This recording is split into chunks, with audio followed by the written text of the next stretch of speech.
ये जय संतोषी माता मंदिर है और एस ब्लॉक का, जिसके संस्थापक राम कुमार भगत जी हैं।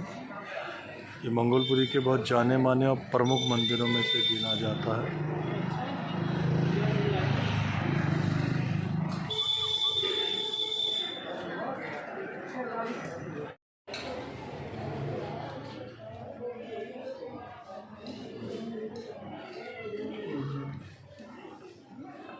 भगत जी बहुत कमज़ोर हो गया, तभी ठीक ही नहीं रहती इसकी। डॉक्टर से भी देखा हो? डॉक्टर से दवाई ले रहे हैं। हाँ, एक झाड़ा कल हो गया दवाई तो लगा ठीक है। थोड़ा सा झाड़ लगा लो।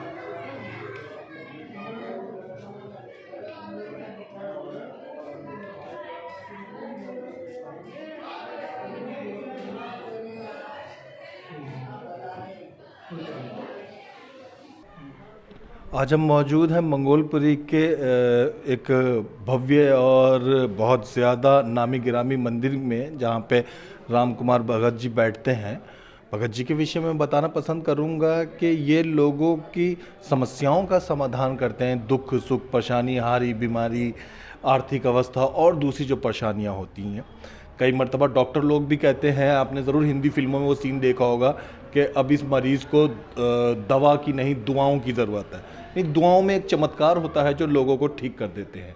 बहुत सारे लोग अलग अलग जगह से भगत जी के पास में अपनी समस्याओं का निदान पाने के लिए आते हैं।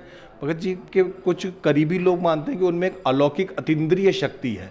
वो जिसको छूते हैं, जिसके विषय में कुछ कहते हैं, तो वो उसकी समस्याओं का समाधान होने लगता है, वो स्वस्थ होने लगता है। आइए कुछ और सामाजिक और आध्यात्मिक मुद्दों को लेकर उनसे बात करते हैं।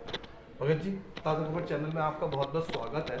सर्वप्रथम दर्शकों को ये बताइए कि जैसे कहानियों के रूप में मशहूर है कि कबीरदास, गुरु नानक देव, रामदेव जी और गोगा पीर बाबा, सबको एक समय के बाद ये इल्हाम हुआ, ये महसूस हुआ कि हम में एक अलौकिक पावर है और हम लोगों को क्योंकि काम आ सकते हैं। आपको कब महसूस हुआ कि आप इंसानों की मदद कर सकते हैं? जी, हम तो इतने नहीं है सिद्ध पुरुष, जी, जी, बाकी उनके सेवक हैं हम। जी, और हमारे को ये जो अलौकिक शक्तियाँ, जो आध्यात्मिक शक्ति जो आई है, जी। वो हमारे पास 11 साल की उम्र में आ गई थी। अच्छा। हाँ, 11 साल की उम्र में आ गई थी। 11 साल की उम्र में हमें पता होने लग गया था कि कौन आदमी किस समस्या में घिरा हुआ जी, और इसका संविधान क्या है। जी, जी, और हम उसको संविधान बताते थे जी, और उस पे वो चलता था, जी। तो वो आगे के लिए ठीक रहता था और अपने परिवार को अच्छी तरीके से रखता था। अच्छा भगत जी, एक भगत व्यक्ति जब भी कि लोगों की समस्याएं दूर करते हैं, उनमें अलौकिक और संत जैसी या साधु जैसी लोग शक्ति आ जाती है, लोग उन पर भक्ति करने लगते हैं। तो ऐसे लोगों को मैंने सुना काफ़ी सारी चीज़ों से दूर भी रहना पड़ता है, नशा फशा फलाना। हाँ, ये बहुत कुछ देखना पड़ता है। जी। सबसे पहले तो अपने मन को कंट्रोल रखना पड़ता है, अच्छा। अपनी ज़ुबान को कंट्रोल रखना पड़ता जी, है, जी, क्योंकि ये जो भक्ति है, जी, ये देवी देवताओं की एक शक्ति है। जी, उसके अगर शक्ति के अनुसार चलेगा तो देवी देवताओं के विचार से चलना पड़ेगा जी, इंसान ने, जी, ताकि वो अपने विचार से ना चले। जो देवी देवता का हुक्म होता है, वही उसी हुक्म पे वो चलता रहेगा, तो चलता ही रहेगा वो। अच्छा, आप झाड़ा लगा के लोगों की तकलीफें दूर करते हैं। बहुत से दर्शक, बहुत हज़ारों लाखों लोग मैंने देखा ये बात जानते हैं, यहाँ पे आते जाते थे, पर ये बात कम लोग जानते हैं कि झाड़ा लगा के तकलीफें दूर करने के अलावा आप हर मंगलवार या कोई खास दिवस ट्रक भर के केले बांटते हैं गरीब लड़कियों की शादियों। क्या क्या और काम यहाँ पे इस मंदिर के द्वारा होते हैं, वो दर्शकों को बताइए। हाँ, देखिए, हम सामाजिक सेविक हैं, जी, समाज सेवा करते भी हैं। जी। के अंदर फिर उन भी घरों के अंदर लक्ष्मी वास करती है, बहुत अच्छा, बहुत अच्छा। लक्ष्मी वास करती है और वे लोग अच्छे से रहते हैं। जी, वो 4 रुपए में भी अपना खुश रहते हैं। बहुत अच्छा। और शराब पी के घर में 40,000 आ जाए फिर भी लड़ाई झगड़ा होगा। जी जी। अच्छा, अब एक थोड़ा सा राज्य मुद्दे पे, थोड़ा सा बड़े मुद्दे पे बात करते हैं। अभी हाल ही में मुझे बड़ा दुख हो रहा है आपको बताते हुए, जमनापार साइड में एक लड़की के साथ एक मोहल्ले वालों ने, उसी के समाज वालों ने बड़ा बुरा व्यवहार करा, उसको उसको उसके साथ दुराचार करवाया अपने परिवार के द्वारा, और उसको जो है ना बाल बाल काटे। महिलाओं के साथ होते इन जुल्मों को, इन अत्याचारों को देख के आपके मन में क्या पीड़ा उठती है? हमारे मन में बहुत दुख होता है जी। बहुत दुख होता है। और हम माता रानी से, भगवान से और ईश्वर से हम प्रार्थना करते हैं कि भगवान, ये कैसा समय आपने इधर ला दिया है, इसको कैसे भी करके कंट्रोल करवाइएगा। जी और होता भी है, कंट्रोल भी होएगा। जी जी। दिल्ली सरकार भी लगी हुई है इस चीज़ के कंट्रोल करने में। और ये ऐसा विषय है जो राजनीतिक से भी जुड़ा हुआ है, और इस पे हम यही प्रार्थना करते हैं भगवान से कि परमात्मा, गरीब आदमी का कोई नहीं होता था, आप ही होते हो। महाराज भगत जी, यूपी में इस समय चुनाव चल रहे हैं, चुनावी घमासान चालू हुआ पड़ा हुआ, एक चरण के चुनाव वोट पड़ भी चुके हैं। योगी जी के लिए कुछ कहना चाहेंगे इस यूपी चुनाव के मद्देनज़र? हाँ, योगी एक अच्छा इंसान है जी और साधना करे हुए है और सिद्ध पुरुष है। जी जी। आपकी तरह वो भी पहले मंदिर हाँ, में ही। सिद्ध पुरुष है। उसने इस चीज़ का कोई लोभ लालच नहीं है कि मैं ये बनूं वो बनूं और इतना वो तो संत महात्मा। शादी ब्याह बच्चे भी नहीं है? नहीं है। ये हम नाराज हैं। जी पहले ये लोग मंद बुद्धि के हैं इन जी। कॉलोनिया के अंदर, जी और उनको शराब के ठेके खोल दिए। जी वो और पी का दारू बेवकूफ़ हो जाएंगे। जी और महिलाएं हैं वो तंग होती हैं, जी जी वो शिकायत करती है हमारे से भी। जी जो भी सेवा बनती है हम करते हैं उनकी भी। बेटे जी।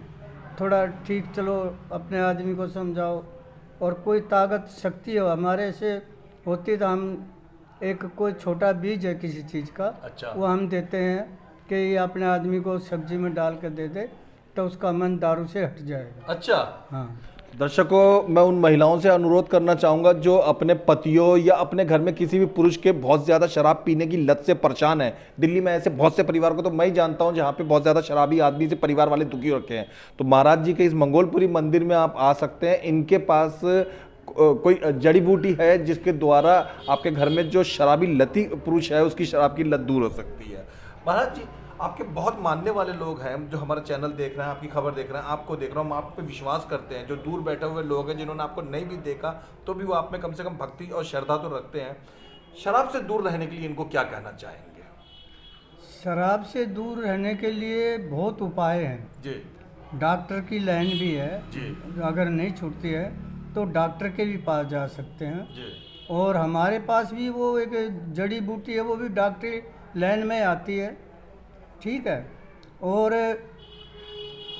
आदमी को देखना चाहिए, अगर मैंने शादी कराई है और मैंने अपने बच्चे पैदा किए हैं तो उनको अच्छा भविष्य बनाएं बिल्कुल। और उनको अच्छी लाइन देकर जाए। सदा तो कोई रहता नहीं, पर वो अच्छी लाइन दे जाएगा जो माँ बाप, तो उसके बच्चे सुख में रहेंगे और माँ बाप की बढ़ाई। जब भी शुक्रवार आता है तो हम बच्चों को केले बांटते हैं। जी वो क्यों बांटते हैं? हम एक बात कहते हैं बच्चे को केला देते समय जी।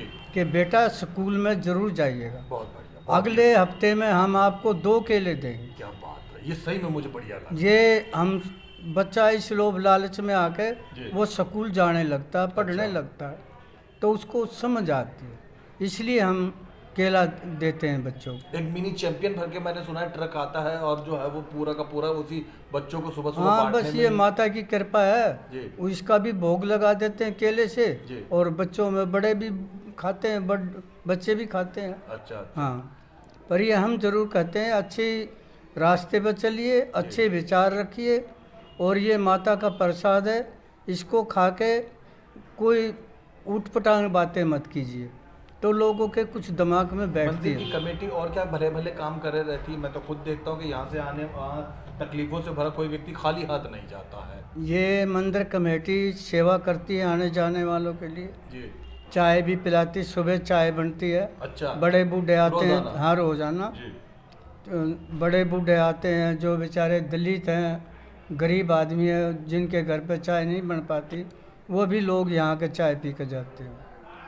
बहुत अच्छा महाराज जी, इसके अलावा बात करते हैं तो अभी हाल ही में जो है वो दिल्ली के अंदर दिल्ली सरकार ने बहुत सारे शराब के ठेके खुलवाए और दूसरी पार्टियों ने मिलकर जो है वो बीजेपी ने और कांग्रेस ने मिलकर वो बंद करवाए। कई निगम ने बहुत सारे ठेकों के ऊपर ताला लगा दिया। ये दिल्ली सरकार जगह जगह जो शराब के ठेके खोलने की प्लान बना रही है, तो इस पर आप क्या विचार रखते हैं?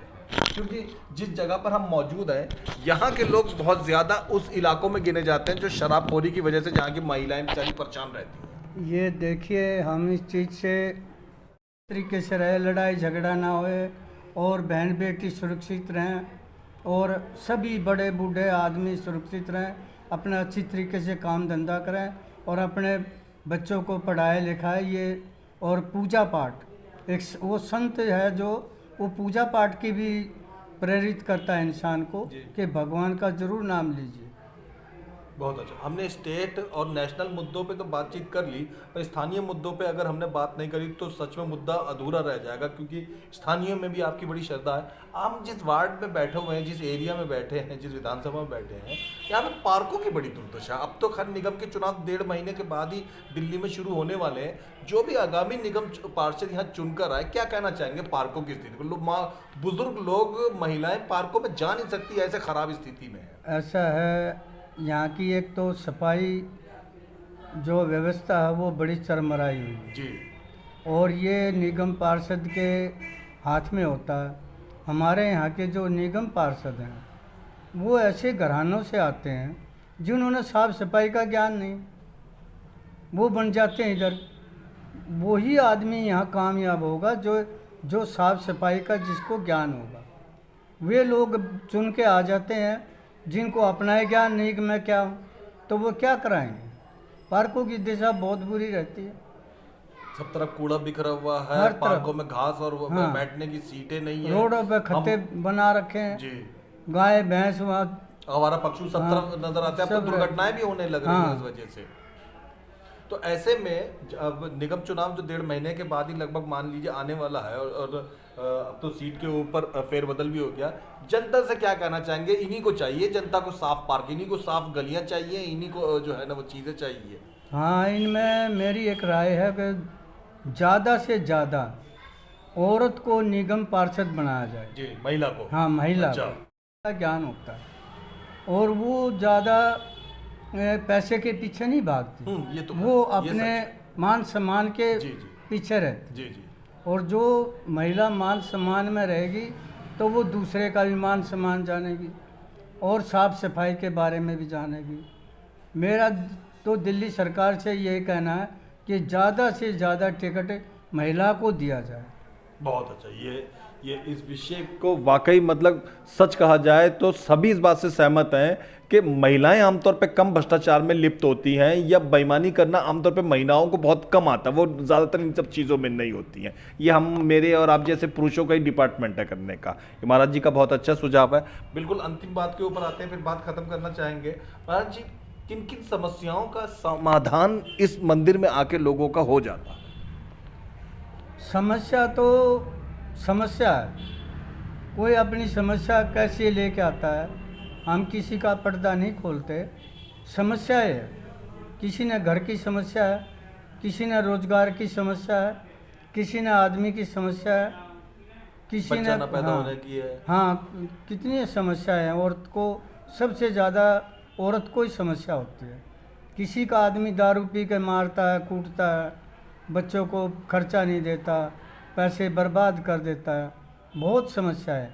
उनके लिए हम माता से अरदास करके कोई न कोई माता की बबूती बना के दे देते हैं तो वो कहीं न कहीं तक ठीक हो जाता है।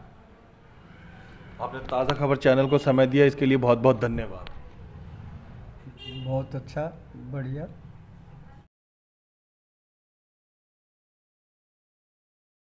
आप देख रहे हैं अनमोल ताज़ा खबर। अनमोल ताज़ा खबर की ओर से आप सबको सत श्री अकाल, सलाम, नमस्ते, जय हिंद, जय भारत। इंसाफ की निडर आवाज, अनमोल ताज़ा खबर। देश दुनिया की ताज़ा तरीन और बेहतरीन खबरें, अनमोल ताज़ा खबर। जानम की शुद्ध मूंगफली तेल से निर्मित। मजे से खाइए, शाम से खिलाइए। पूजा नमकीन।